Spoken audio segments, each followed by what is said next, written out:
A storm has erupted across the entertainment industry and the political space at the same time, and at the center of it all is a name nobody expected to hear in this kind of conversation. According to security and military sources, Stanley Amadi, a familiar face in the Nigerian film world, is now caught in the middle of an alleged plot so serious it has shaken the foundations of the country. This isn't gossip. This isn't a movie pitch. This is an allegation of a covert attempt to violently take over Nigeria's government. For years, Stanley Amadi has been known as a grinder in the industry, actor, director, producer, and behind-the-scenes powerhouse. He worked across departments, managed productions, and steadily built credibility. He directed projects like The Album and Tiger King, produced Cornerstone in 2019, and appeared in Once Upon a Dream in 2024. He even rose to become the former chairman of the Actors Guild of Nigeria Enugu State Chapter. In short, this was not a fringe figure. This was establishment. That's why the reports landing in January 2026 hit like a thunderbolt. According to multiple security-linked accounts, Amadi was quietly arrested back in September 2025. No press conference. No headlines. No social media frenzy. Just a silent pickup that stayed under wraps until now.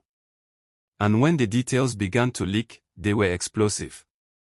He was allegedly arrested alongside several serving military officers accused of planning a violent overthrow of the federal government. And here's where the story takes a chilling turn. Investigators allege that Amadi was not recruited to carry a gun or command troops. His alleged role was far more strategic and far more dangerous in a modern society. He was reportedly brought in as a propagandist. Someone who understands storytelling. Someone who knows how to shape narratives, influence emotions, and package ideas in ways that people accept, defend, and even die for. According to these allegations, his supposed task was to help sell the idea of a takeover to the Nigerian public once the plot was set in motion. Let that sink in.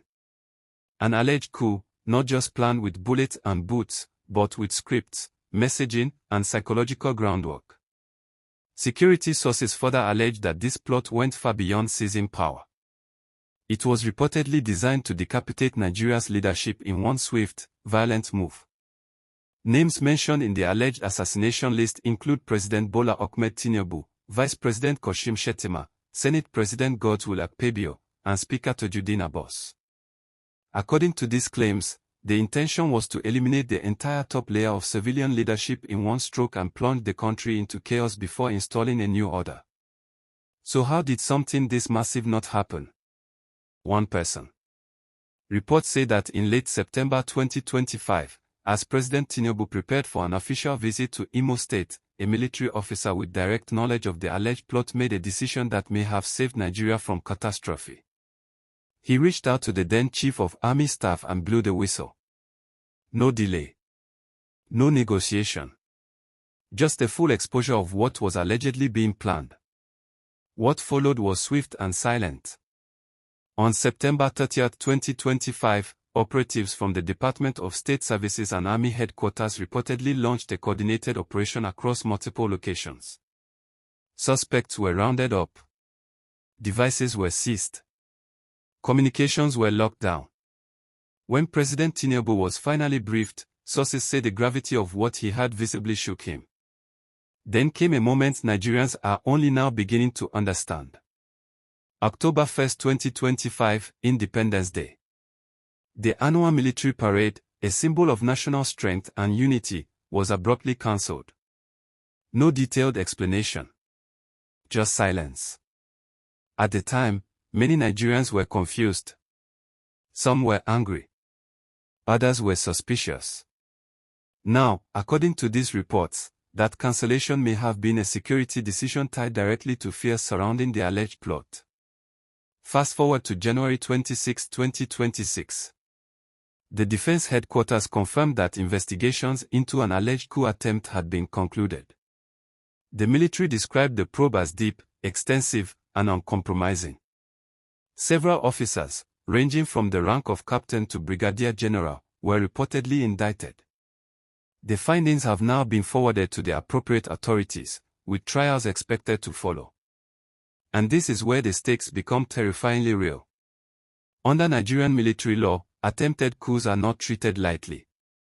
Retired senior officers have openly stated that the punishment could be death by firing squad or, at minimum, life imprisonment unless presidential clemency is granted. 16 officers are reportedly facing this reality. Investigators have also named a retired officer, Colonel Muhammad Moji, as the alleged mastermind and financier of the operation. According to sources, he allegedly planned the structure, funded logistics, and coordinated recruitment. Since his arrest, insiders claim he has remained emotionally detached and largely uncooperative with investigators. Meanwhile, the entertainment world is scrambling. The Actors Guild of Nigeria has acknowledged awareness of Stanley Amadi's situation, with a representative confirming that an official statement would be released. As of now, Amadi himself has made no public comment, and neither have his legal representatives. The silence is loud. The questions are louder. Was this really an elaborate conspiracy hiding in plain sight? Was the entertainment industry unknowingly brushing shoulders with one of the darkest political plots in Nigeria's recent history? Or is this a case that will completely unravel once it reaches open court?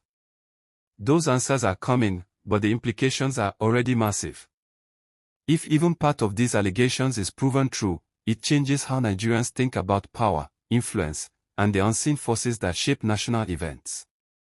If they are false or exaggerated, then lives, careers, and reputations hang in the balance. Either way, this is not a small story. This is a national reckoning. If you've watched this far, you already know this is bigger than entertainment and bigger than politics. Drop your honest thoughts in the comments. Do you believe these allegations? What should justice look like if guilt is proven, or if innocence is established? And make sure you subscribe, because as this case moves toward trial, the next updates could redefine everything we think we know.